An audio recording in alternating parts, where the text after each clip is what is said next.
All right. Well, happy Tuesday, I think I would say, but it's actually Monday because due to the crazy time zones, we're recording this one ahead of time. So you're going to see all the energy, all the fun that you would if this was live, but I'll just be watching the comments and responding there. So I'll actually be able to be a little more interactive than the comments than I would. But anyway, that's not the point. The point is I'm joined by Raj Sundarason. Oh, geez, Louise, I even practiced this back.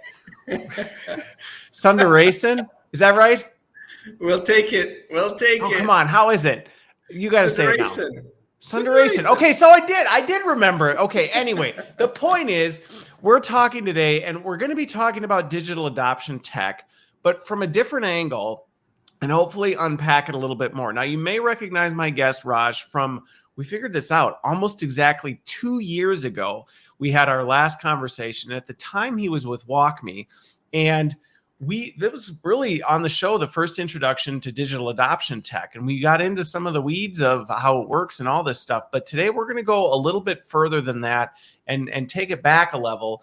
And also we're going to talk a little bit about Raj, and he's on a new journey with where he's at, and he also wrote a book. So we got a lot to talk about. We're also going to see how some of the predictions we made 2 years ago turned out. So thanks so much, Raj, for joining me again, especially at this hour.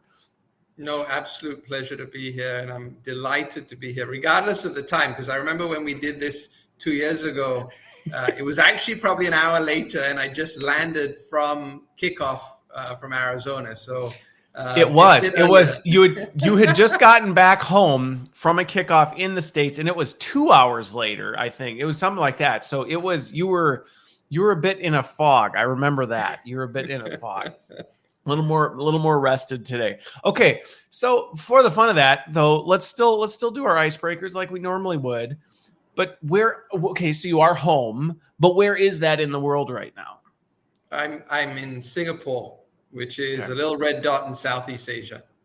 All right. And what time is it there right now again? It's just before 11 p.m. at night. Okay, just before 11 p.m. here. It's on just Monday before night. 9. Monday all right. night. Yeah, because I came in and I said, hey, happy Monday. He's like, well, not for much longer. So where mine's just firing up. The joys of tech. All right, so I'm in Wisconsin, where I always am. Now, the other icebreaker question, you when I asked if you had the answer to this, you were just like out of the gate, yes, I know the answer. So I'm curious to see where you go with this. But what was the first concert you ever attended? Simply Red. Simply Red. Okay. Well, I mean, give me some color behind. They can't just be your answer. Simply Red. No, Simply Red. So they they came to Singapore. They were touring. Mick Hucknall, had Holding Back the Years, had the Stars album. Where you went to the concert, went all dark, and all the stars went all over the place. Okay. And I remember being in the indoor stadium with all our friends. And it was quite funny. In Singapore, we're meant to be a bit more reserved. So, the ushers kept trying to tell people, sit down, you can't dance, you can't get up. And, we kind of said, forget it. We're all dancing. We're done. Didn't go very well. Very much. Nah. And off we went. So that I remember very, very vividly. Okay. All right. So I had to think back because I was trying to think, from were there any, I guess, first concert could be taken broadly. So I went with first concert that I really remember, and it was one I chose to go to, which was Linkin Park. I went to Linkin Park live, and this was before they were big. So they weren't even the main stage. They were the opener. And then I went back and saw them at the main stage. But that to me is one I will never forget, seeing them live. They are probably one of my favorite bands. And so seeing them live, and then, I was up front. It was pretty cool. Pretty cool concert. Oh, very good. Very good. All right. Well, that has nothing to do with the topic, but now people know a little bit more about Raj, and that's always important. So let's shift gears to this a little bit, because you're now not at WalkMe anymore, correct? As of just a few weeks. Okay, correct. So Raj is on the prowl, figuring out what's next for him as he looks at this. And you wrote the book, The DAP Strategist, which has been out for how long now? Well, we went live October 27th last year. Okay. So it's probably about 5 months, just 5 months now. Okay, so even though you were at WalkMe, you really are the DAP strategist in this. And I actually am curious, what inspired? I'm always curious when people say, "Hey, I wrote a book." What made you decide? I think I want to write a book, and then I'm going to write a book about being a DAP strategist. Interesting question, right? So I think the first part was, I'd done a lot of work with customers, and I just saw employees and different stakeholders just see the life kind of drain out of them over the last 2 years. And I said, there's got to be a better way. Work can't suck so much, right? And as I was peeling back the onion, what I was starting to see was, people were just struggling with work every day because of the complexity of work, the tools that they were using, the systems they were using. And it wasn't about the tools and the systems being archaic. I mean, some organizations are like that, but, and you just could see it. Then, I started seeing people saying, nah, I've had enough of this. And, I think you guys have seen a lot more of whether you call it the great resignation, the great attrition, the great realignment. Whatever word you want to associate with the great something. Yes. Something. And, I said, look, tech is really there, to impact humanity for positive reasons. And it wasn't.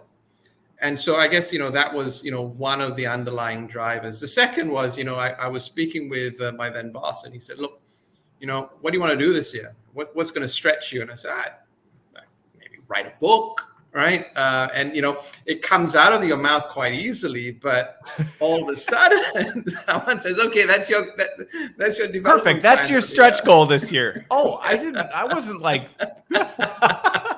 okay. So when you put it all together, you're like, okay, so, I think I've got a point of view which is important. I can see firsthand the implications of what's happening in the workplace. And now, I'm forcing myself out of my comfort zone. So when you put it all together, right, that was kind of the three drivers behind, getting this book done. Okay. Got it. Well, I love the story about, because some people it's like, oh, my whole life I've always dreamed of blah, blah, blah. There's like this whole thing. And others are like, you know what? I just realized that there was and again, like you said, I realized there was a real problem where tech wasn't doing what it should be doing, and it didn't have to be that way. And I think that's the important part, is it doesn't have to be that way. And so, it's about how do you reframe that? So on that topic, on that comment though, because some people, again, we mentioned this right before we went live, that, well, I would say in the 2 years, you were the first digital adoption platform on the show. So, and I think I've only had a couple, actually. No, maybe even only one or two more since. It was still very early stage in terms of awareness and adoption in the industry. In 2 years, I've maybe seen it grow a little bit. I think there's definitely more organizations using them, whether or not some leaders are as familiar with what they are. So I think it's important we don't go too far and just assume everybody knows, oh yeah, DAP. They keep throwing this word DAP around and digital adoption as though everyone knows it. How do you, when you're working with somebody who may be in that situation where they go, this tech is just killing us and, yada, yada, yada. And you go, I think this may be your problem. How do you describe to them what a DAP is and why it could really turn that around?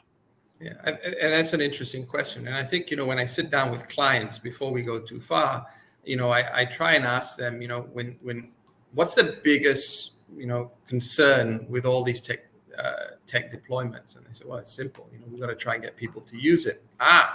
So straight away, they're already aware, around, okay. Hey, there is some consciousness that it's like, well, we got to make sure they use it.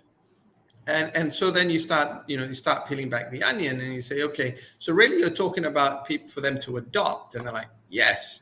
And then, I guess that's the word. Okay. and then the next question is, how would you define to adopt? Right.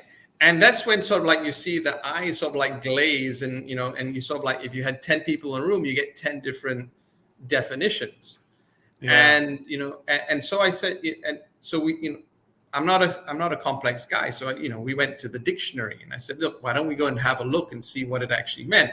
And to adopt actually means to use something, right? Okay. Now, I didn't like that definition, so I said, look, maybe we can extend it a little bit to mean to use something in a consistent manner, because if we didn't get it in a consistent manner, we'd have a problem. And everyone's like, yeah, that kind of sounds about right. And I said, okay, now let's flesh it out a little bit and understand what digital adoption means, right? And so, in very simplistic terms, it's about being able to use technology in a consistent manner. Now, once that light bulb went on, they were like, okay, now all of a sudden, the mindset's a bit more open because they get it, right?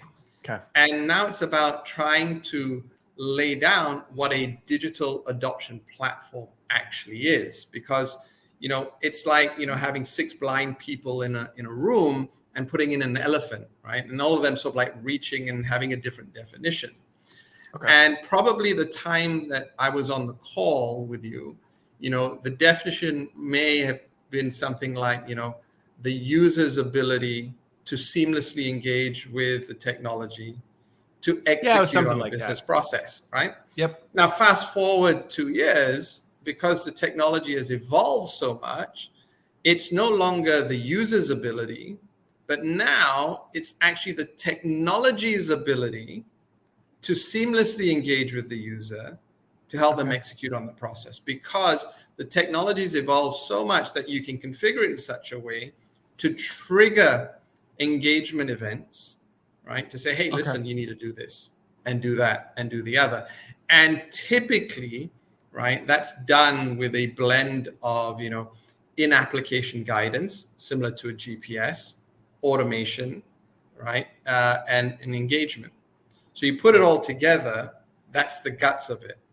But I think the one big difference over, in the 2 years is actually the analytical experience underneath. So I think there's been huge steps up around the insights layer around it. So now, you've got far more data points around what you can do, where you need to do it, and the different personas that need it. Okay.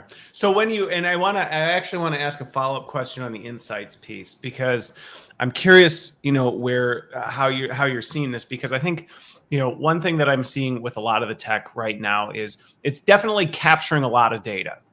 I mean, capturing more data than I think most people even know what to do with, which is a blessing and a curse if you don't have the insights piece figured out, because I've seen this with orgs where they have all these digital workplace technologies and they've got it feeding into a data lake, and there's just mounds of data, and it's rolling up to a plateau dashboard, and it's configured into all sorts of things, and people look at it and just go, wow, look at all those numbers. But they still aren't really sure what to do about it. It's just like, yep, lots of people in there, lots of things happening. Look at all this stuff. And it lacks that kind of, okay, but here's what you should do about it. Or here's a trend that we're seeing that you should actually take action on, because the machines are getting smarter at understanding this. But I'm not necessarily seeing that pick up at the same pace as, well, we're capturing more data points. So where are you seeing it advance? So I think first thing is all customers are saying, hey, what level of analytics do you have? Which is quite amusing, right?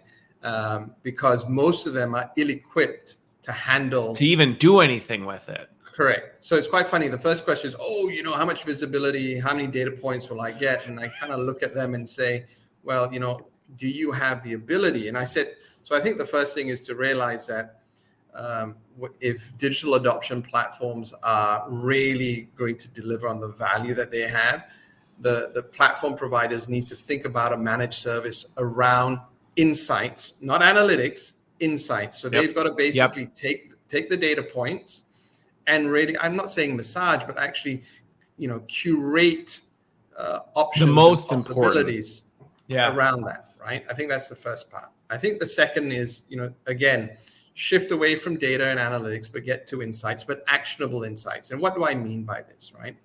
You can have views of, how many people use the tech, how often they use it, how long they're in there, but does it really mean very much? No. But if I could break it down to say, hey, here is a process, right? For argument's sake, it's a 10-step process. And I now know it's going to take, 10 minutes to get across it, right? That's great. Now, what would make it even better is if I could tell you what the abandonment rate is within the process, number one. Number two, which part in the process people are abandoning, right? And how long it takes before they abandon. Because then you can kind of understand, right, severity and where you want to dive into, right? And then finally, if you can extrapolate that out, and this is nirvana, if you can then marry that same process across industries and have benchmarking data, and I don't like using the word benchmarks, but if, let's just take setting a goal, for example, right, in a HR system, right? Yep. If it takes retailer 1, 10 minutes, retailer 2, 30 minutes, retailer 3, 12 minutes, retailer 4, 7 minutes, I'm sure the retailer that's taking 20 minutes to do it would love to understand, right? Hey, how do I simplify and get it down to 7 to 10 minutes? Because in an aggregate form, right, if it takes that long, I'm leaving money on the table because I don't have people on the shop floor. That's where it becomes really, really powerful. Okay. And so I think we have the technology to capture it. I don't think we've thought out, right, the problem we're trying to solve and the implications. And this is a key theme in the book, the implications of not solving that problem. Yeah. And I think that's where we're at.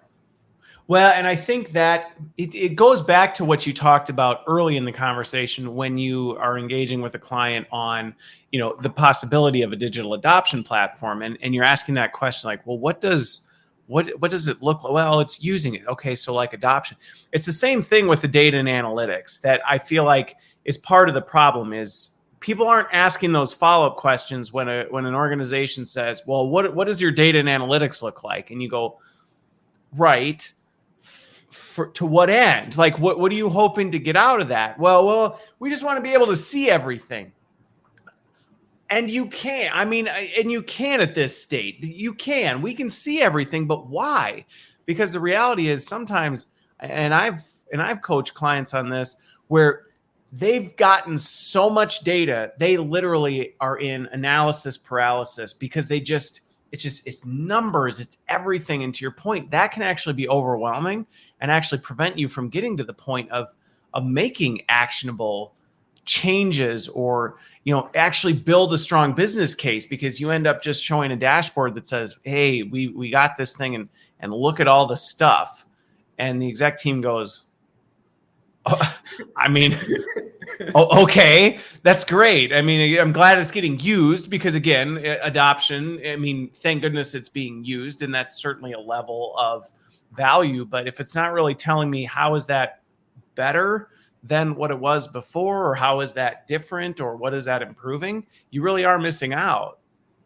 No, absolutely. Absolutely. And I think that's the shift that has to take place within organizations is actually, and I talk about this in the book again, what are the measurable operational and financial metrics that you can drive, those levers that you can drive from the insights of the platform, right? Because if you don't do it, then why the heck are you doing it? Because, the talk track around this has shifted quite dramatically. The old, what I would call, 2.0, DAP 2.0 was really about, I've got the ability to do guidance, engagement, automation, which was great because, now we've got the functional elements around it. Yep. But the real conversation that needs to take place now is, okay, hang on a second, right? How am I, how is my digital transformation or the investment I've made impacting revenue, risk, and or cost, right? And underneath each of those, what are the operational financial metrics that are being impacted? Because, that was the original business case to get, people's approval to go and spend the money on, on whether it's a new CRM or a new HR system or a new ERP transformation. Yeah. And then what happens is the moment they've got all the money and they start running off and they start implementing, right? The view of the world is go live, right? And then, okay, let's get through hypercare, right? Let's get through hypercare. And once we get through hypercare, right, let's pat everybody on the back because that's success. High fives I can't tell you how many times I've seen that.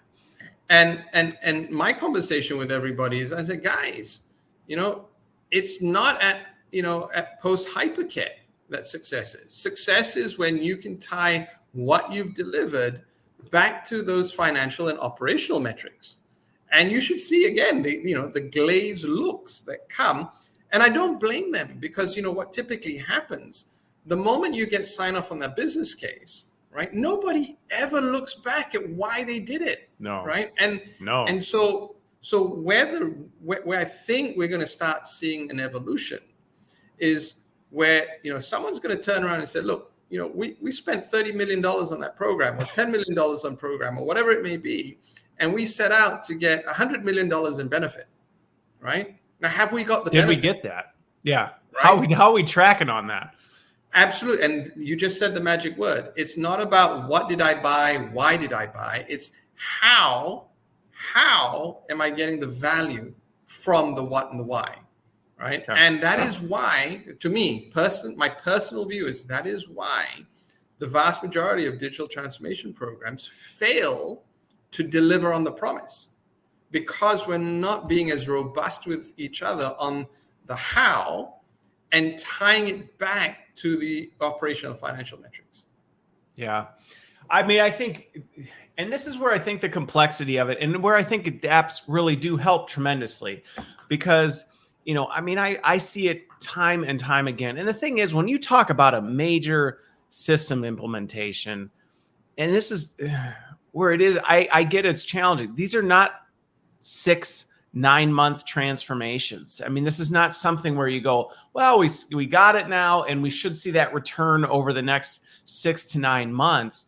It's like, no, this is going to probably be a multi-year thing. And so you're fighting in many regards some uphill battles, because maybe the original sponsor who got on board and was behind it, they left. Maybe the organization got some new leaders. You've had attrition. You've had new people come on board who've got their own, well, I like this system instead of this system. And because of these things you're talking about, this is actually creating some of the organizational ADD, because you have people that, well, we aren't really tracking whether we're on the how. We're not really tracking how things are going. So I get this was the original business case, but I'm here now, so we're just going to kind of shift gears. And it's like, well, okay, but now you keep starting things over, and it never really has time to take off. And again, not having the how and not watching that is a huge risk to that, because you go, well, we're not really doing anything about it anyway, and now I'm here, so I've got a chance to kind of write my own business case and put my own stamp on it. No, absolutely. And the question will then be, what is that business case, and how are you going to realize the value of that business case? It comes, and that's the discipline that needs to come back to it. Someone said to me, what happens with change and what happens if you stay the same? The bottom line is change is inevitable, not because of the human psyche. And, I introduced this character in the book. All right.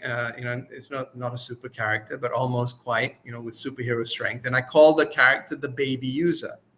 And what I talk about is, regardless of whether it's a sophisticated system or not, when a company looks at all their users, right, they may see, users in different lights. Some are tall, some are short, some are a little bit plump, some a little bit skinny, some a bit, wiser, some a bit younger.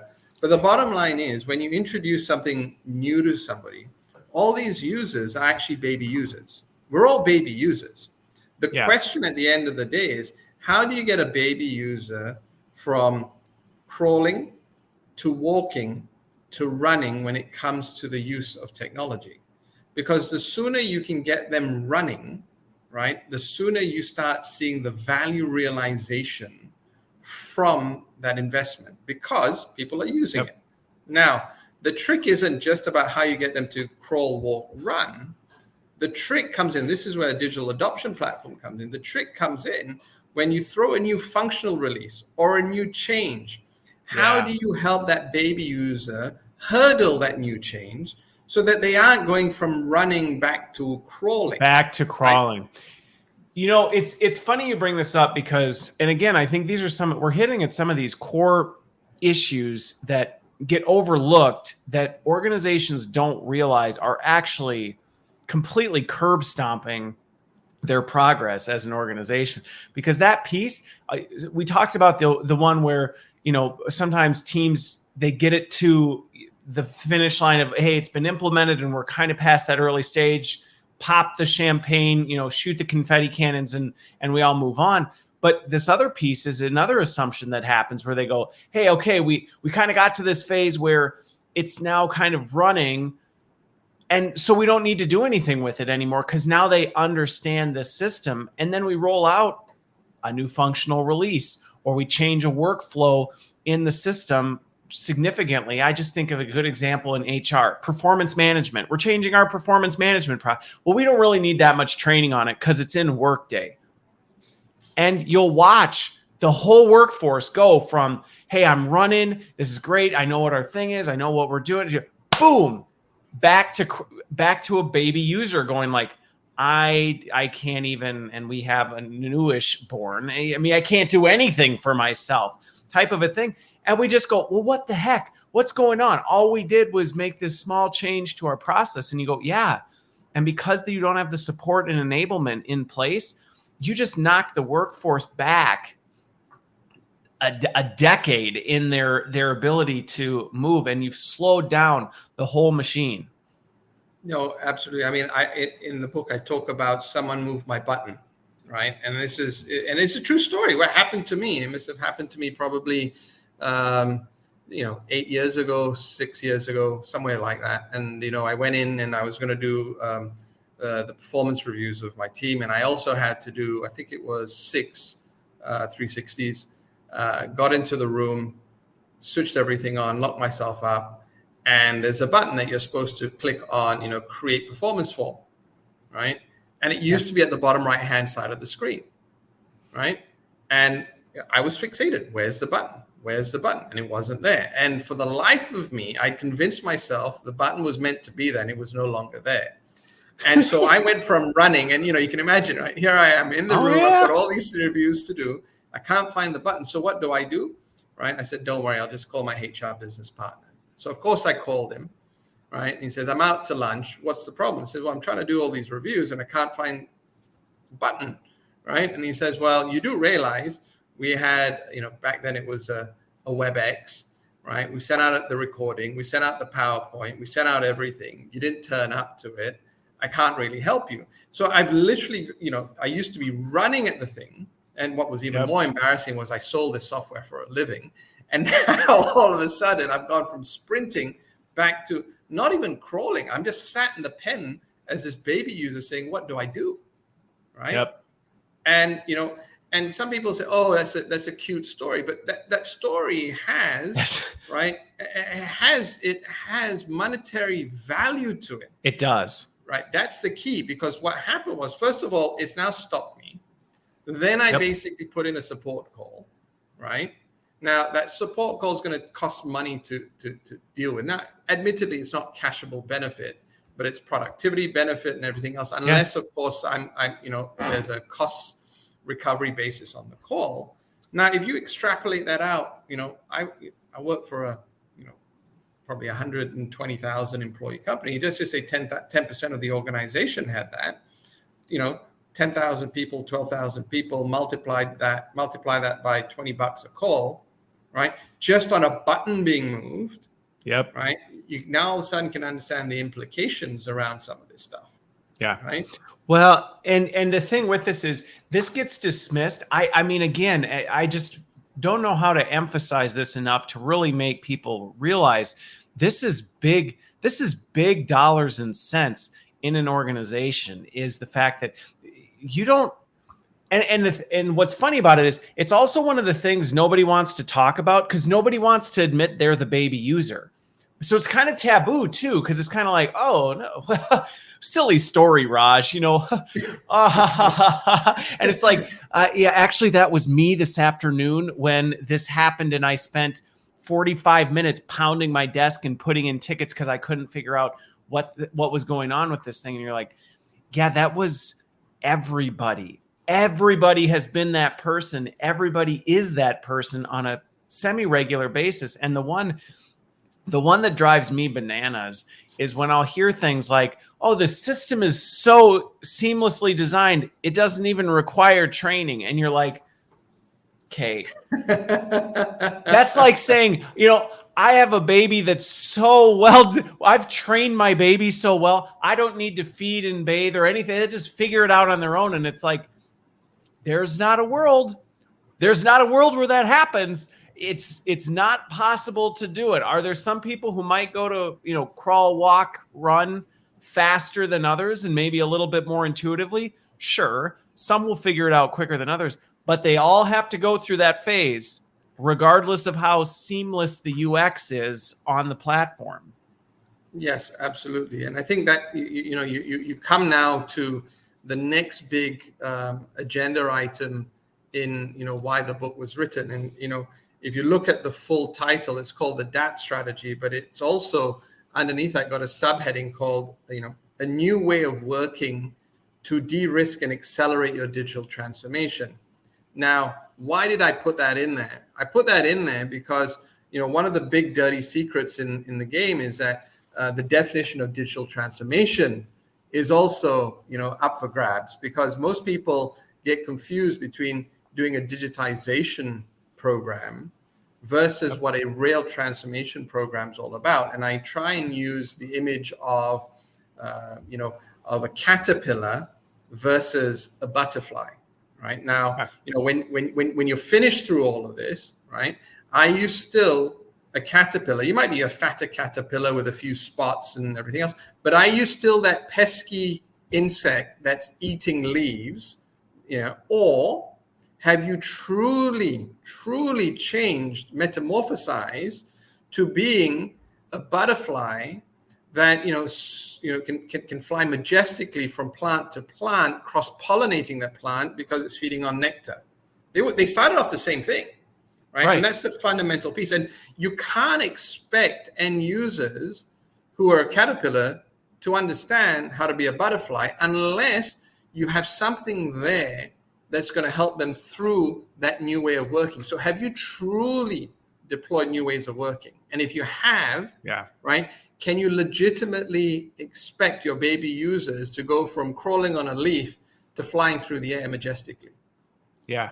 Well, what's funny about you bringing this up is I had a conversation recently where we were talking about the fact that I was a little feisty about the fact that a lot of times when we hear people talk about transformation, they really are just looking at iterations of what they're already doing. It's just a step change. It's, well, we are radically transforming this. And you go, all right, okay, so what are you doing? Well, we used to do this and now we do it like this. And you're like, okay, that isn't a you're a caterpillar and you have a little less fuzz is kind of what happened. You're still eating leaves. You're still not doing anything different. You're still kind of a pesky garden nuisance. You didn't transform no, we're a butterfly. I swear, you're not. I'm telling you, you're not a butterfly type of a thing. And I think this is a big barrier to that metamorphosis I think there's a lot of factors. It's like we realize the pain that's in front of us. And so we're like, well, I don't really want to try and be a butterfly because I'm not sure we're going to come out the other end. And it's like, well, that's exactly why this is so important. And I think you touch on a very important point. And it's, when I'm in a room engaging with some senior leaders, it does get a little bit, I would say, dicey at times because, I will push pretty hard. And I'll push pretty hard because it's something I truly believe in. So if you think about digital transformations, right? You Google it, right? Gartner is the most progressive, and Gartner believes, probably 25% actually deliver on the promise. I mean, that's 1 in 4, right? You know, A lot of it's money kind of down the nuts. tubes. A lot of money down the tube. Absolutely. And what, you know, to me, part of that also comes down to the leadership. You know, do you have a traditional leader or a transformational leader, right? And I was sat across from a CEO, literally a CEO of a small bank. And he said, well, you know, we're going to hire this person, that person, and the other person. I said, but those are effectively more of the same. Yep. Now, you know, Einstein's definition of insanity is, you know, let's go do the same thing over and over again and hope we're going to get a different result. The key here is I asked a very pointed question. Why are you doing this? It says, we're doing this because we want to impact A, B, and C because our new users demand it. I said, great. So how do you define your new users? Oh, you know, millennials, et cetera, et cetera. I said, great. So next to this traditional CIO or CDO or whomever, do you have a digital native in that leadership position with that person? And it goes silent, right? I say, you've got a digital migrant. So if you've got a digital migrant, how does the digital migrant actually understand what the digital native actually needs? Yep. Right? So, you know, you've got to really start asking yourself, you know, is it time to freshen up the seats a little bit, to come with contrarian views, right? If not, guess what, right? Listen, you can keep going on and spending the money you want, but look at the replacement of the organizations in the S&P 500, etc., right? There are disruptors out there, and those disruptors out there because they're doing it something different.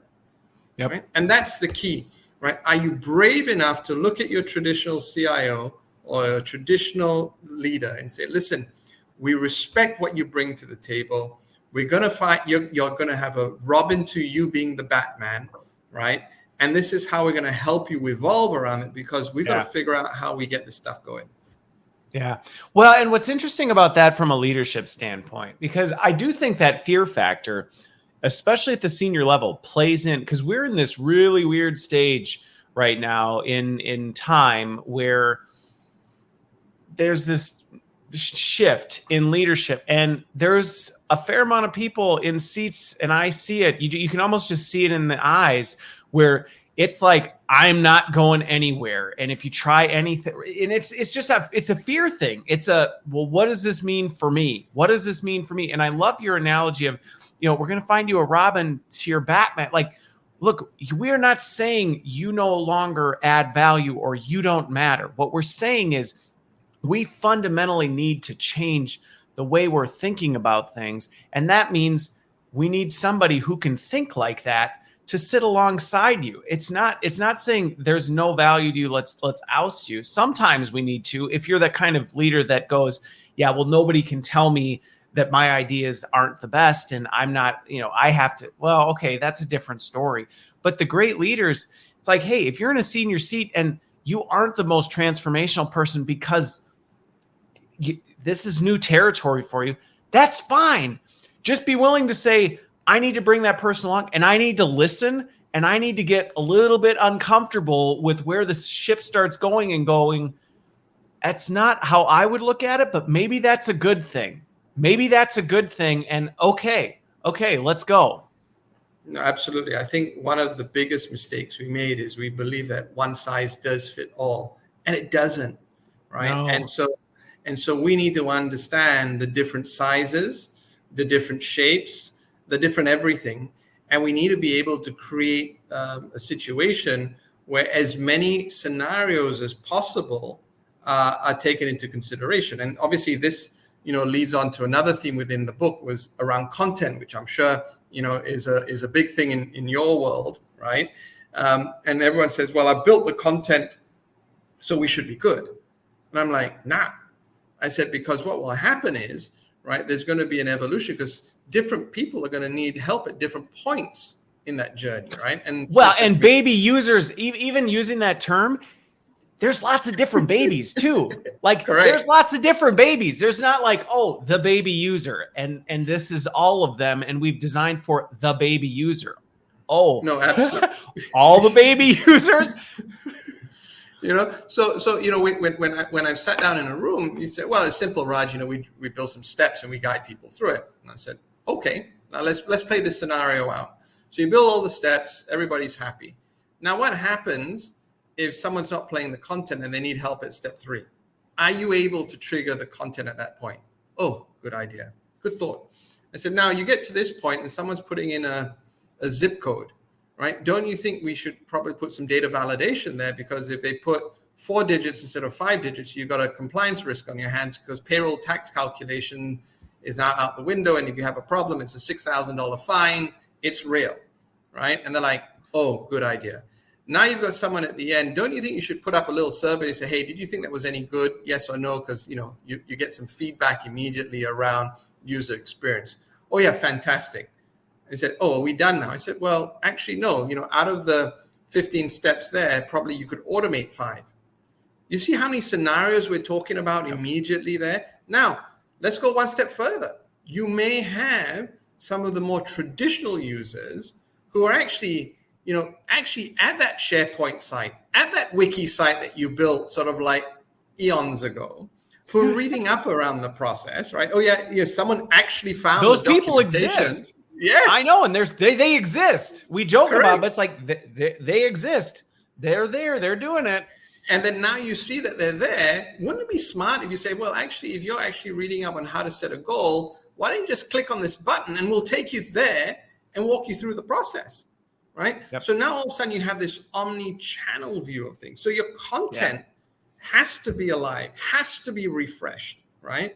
And there is no one size fits all. There's just a multitude of ways of thinking about it. And that's where, you come back to the whole analytics piece and the insights piece around it. And that's where it all comes together.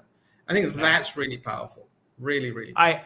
I completely agree. And I think, the thing about it, and this is where the tech comes into play, is I'll be the first to say that if this is not your comfort zone, that can sound overwhelming. And I do think sometimes this is why people avoid it, because it's just almost, there's an anxiety factor that comes in where it's like, oh, the complexity that comes in. You know what?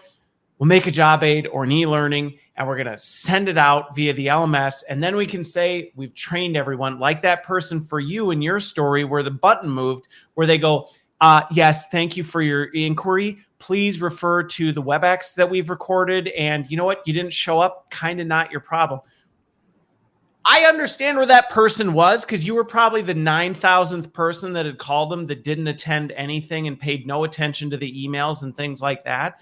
But instead of doing the thing that just disrupts workforce productivity by being like, go back and watch the hour-long WebEx recording that nobody's going to do. Although actually, no, we joke, somebody does. Somebody does. We know somebody does. But the point is, that's not a good strategy to deal with this complexity. And I think that's where, for me, I've always been so passionate about what digital adoption platforms can do, because you go, this can do it better. It can do it better versus being a caterpillar with less fur. You can't approach it like a butterfly. And I think a lot of orgs just don't, they see all the problems, they see the complexity, and they go, I just can't think of a world where we can do something with it. And I'm always like, but you can. That's the beauty of this. This is the beauty of tech. You can. I know you're sitting there going like, oh gosh, this is bad. Yeah, you're right. It is. It is bad. It is hard. It is complex. But guess what? It's a lot easier to solve for than you realize. No, absolutely. And as you go on that journey, what typically then, starts to become very evident is, what are you trying to measure, right? And I talk about this this concept of, a lot of people talk about the, an act versus the impact, right? Yep. And I said, the act is we did something. The impact is, what did it do, right? I think what, and as you go through, you really do have to, as you're deploying the technology, you have to really start with the end user at the end of the journey and try and figure out what are we trying to solve. And now can we build content that basically tracks that entire user journey? And does it allow us to measure, right, at every step of the point, right, of that journey? And as you can do that, right, what that allows you now to do is say, hey, that content, actually the impact of that content has allowed the business. Absolutely. And then now you quantify that impact. some people say to me, Raj, you use this example of, putting some data validation around a zip code, right, in a HR system, for example. It's a simple thing as that.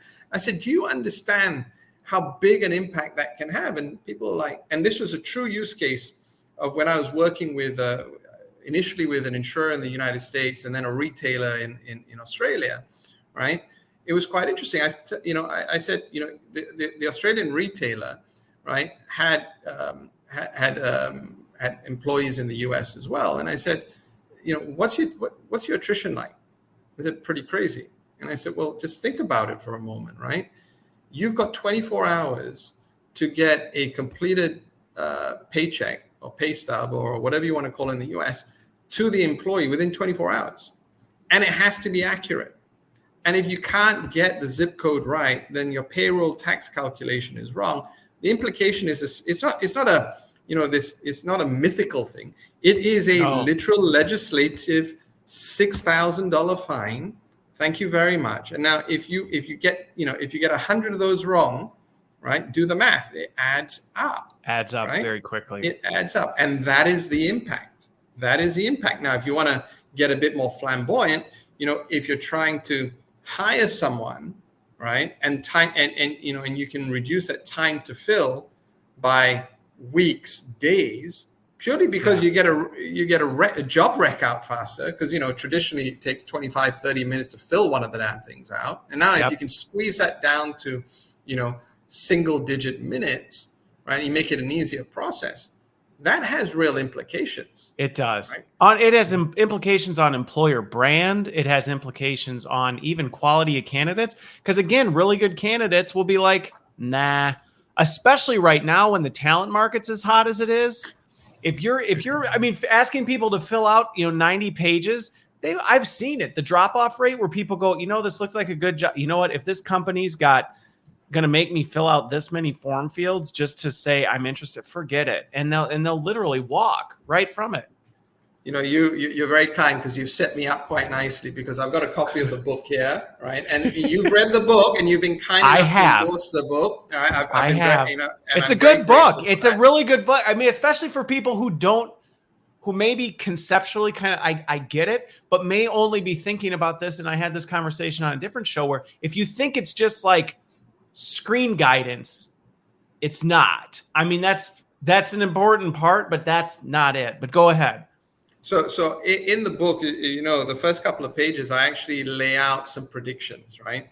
And I'm bold enough or crazy enough to start at 2020 all the way out to 27. But the one that I personally love, and it probably was either I must have had one drink too many, a glass too many one evening, was I said in 2025, a digital adoption strategy becomes a core talent acquisition strategy.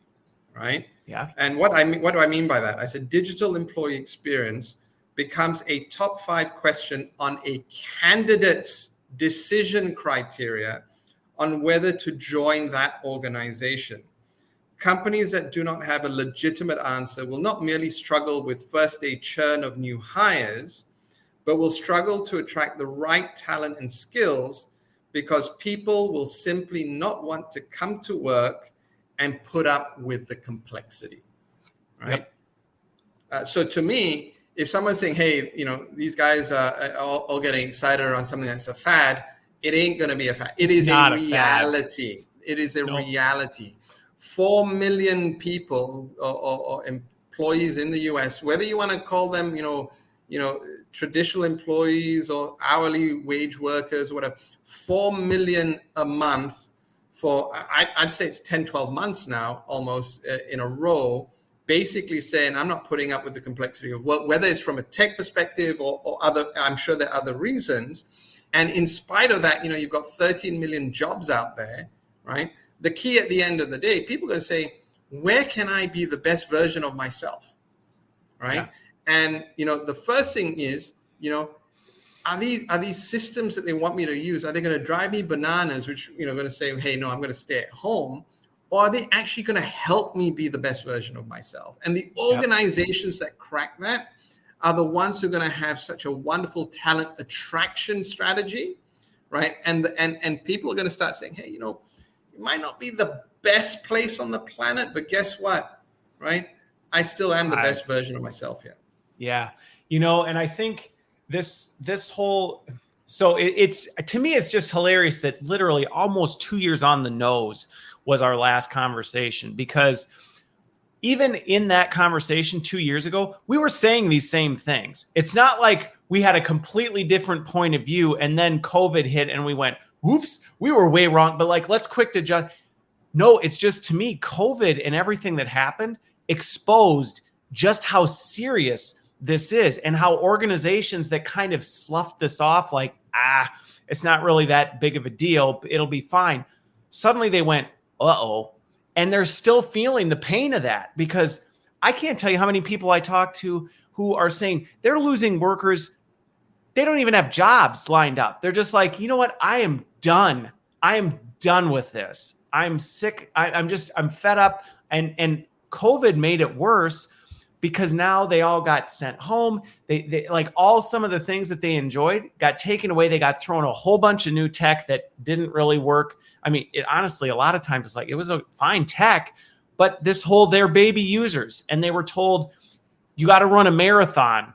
And it's like, I can't even roll over, and you're asking me to run a marathon, and your support is, well, I have a pair of running shoes and a bowl of spaghetti next to you, baby. Like, come on, like, go carb up and get on it. And it's like, that didn't work. And people have, in many ways, hit a wall where they've said, I'm just not. And I think the fact that this is going to be, and is today, a competitive advantage in the talent market, and from which really ultimately leads to your organizational success. This isn't just nice to have if we can figure it out. This is major.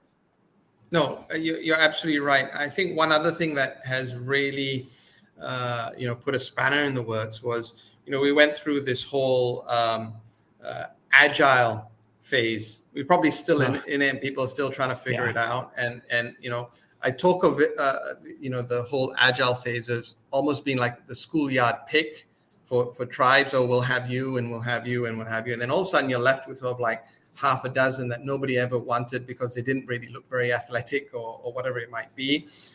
And these people, you can call them Marge, for example, right, had been with the organization for 10, 15, 20, 25 years. A lot of knowledge there, a lot of corporate knowledge, right? And all of a sudden they said, hey, guess what? You're not needed anymore, right? Yep. So all of a sudden they get jettisoned out of the organization. We clean everything up. The P&L looks fantastic because we've had cost takeout, because and then all of a sudden, right, there comes a simple process that nobody knows how to use it. And someone sort of like in the back corner says, well, actually call Marge because she knows how to do it. And well, guess what? Marge is no longer with us. Marge was a cost out opportunity. Correct. And this might seem bad, but if you actually had leveraged, thought about your plan B, and if your plan B was a digital adoption platform, and you could have said to Marge, hey, Marge, you're not going anywhere. You may not be, first pick here, but you are going to be core to what we're going to build out, because that knowledge that you have, right? And then after, you decide to go into retirement, the good thing is we've retained that knowledge, right? And now we have that ability to scale that knowledge outside of just Marge, right? Yep. But unfortunately, we've been chasing, the P&L and this whole cost takeout without actually thinking about the problems, thinking about them through. Now, I know I generalize a little bit and it's unfair, but I think you see a lot of the traditional tribal knowledge disappear purely because, we're trying to shift people or things into a model. Yeah. Yep. I completely agree. And I think, we can, one of the things, and you would probably attest to this, it's easy to oversimplify some of it on either end and try and say, oh, well, it's this way or that way. It's not. And I think one of the things that I do my best to encourage leaders on is, it's like, this is hard work. Like even a DAP, it's not just this easy button. You slam the button and go, boom, like all our problems are fixed now, right? Like, no, that's going to lead you to be disappointed as well.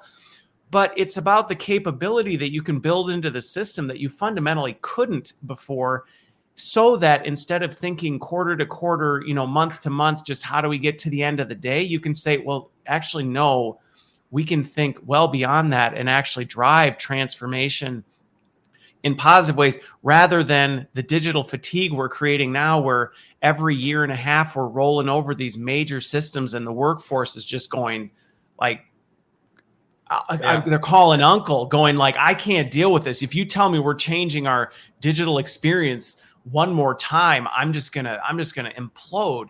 And I think it's and it's actually, what's interesting about that is, I think, I'm not one of the analysts, so I don't look at the data, but I would not be surprised, just based on some of the anecdotal conversations I would have, is that part of this great attrition that we're seeing is people are feeling so uncomfortable. They're like, you know what? If I've got to go through this anyway, I might as well go do it somewhere that's going to pay me more, or do something like I'm going to have to deal with this now. I might as well go do it somewhere else. And it's a lack of retention strategy, because it's like, well, we're putting them through the same thing we put new hires through.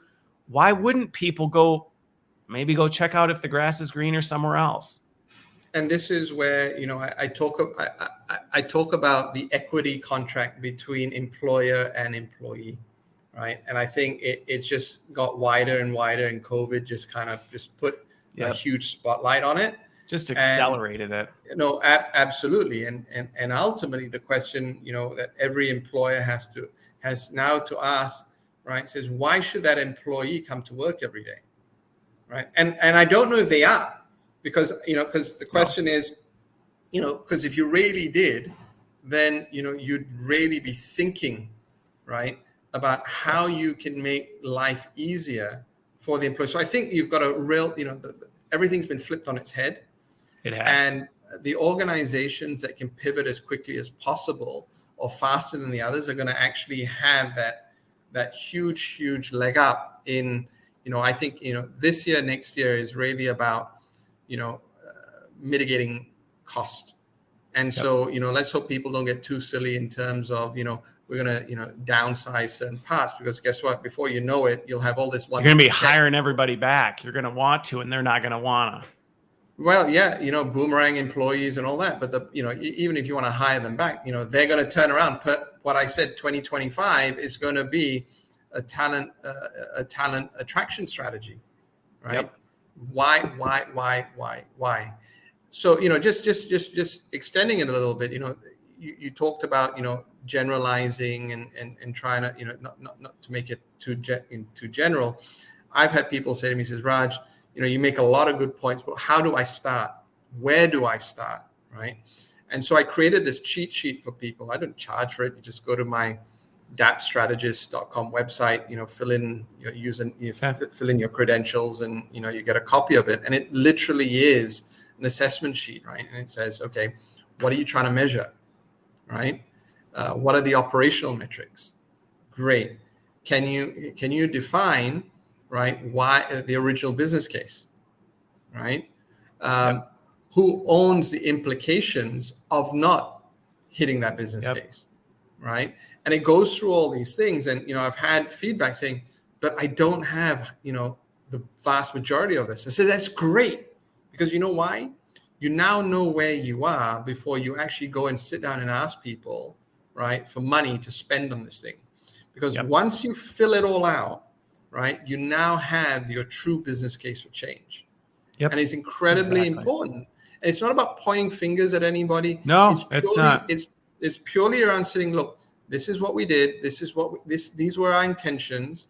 We've got this hole here, right? We need to measure this, because if we don't, right, what are the implications? The implications, okay, people can say share price or whatever. No, the implications are we're going to lose good people. The implications are we're not going to have the positive impact that we had hoped for our employees. The implications are that those employees can't have a positive impact on their families because their bonus checks aren't as large as they should be, right? And so education, healthcare, housing, everything all gets implicated. And that has to be the core of why I come to work with you, for you, together with you, because I believe deep down, that technology can have that impact, right, on my social standing. I agree.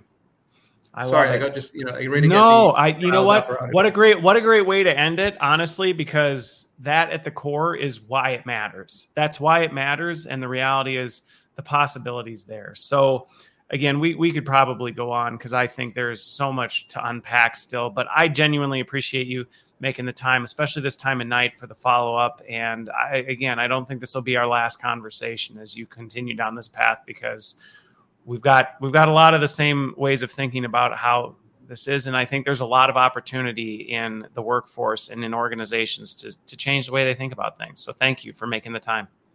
No, don't be silly. It's been an absolute pleasure. You've been a huge supporter. It's humbling to someone I've never met in person on the other side of the world who has literally taken, firsthand, input into what we do. Thank you very much for the platform. Thank you very much for the opportunity. It's been amazing. Thank you. Thank you. Thank you. No problem. Well, thanks everybody. Enjoy the rest of your week. And this is the first one on Tuesdays, so keep an eye out. The date has changed. I hope you have a wonderful rest of your week. And I'll still say have a great weekend, because why not? So talk to you all later.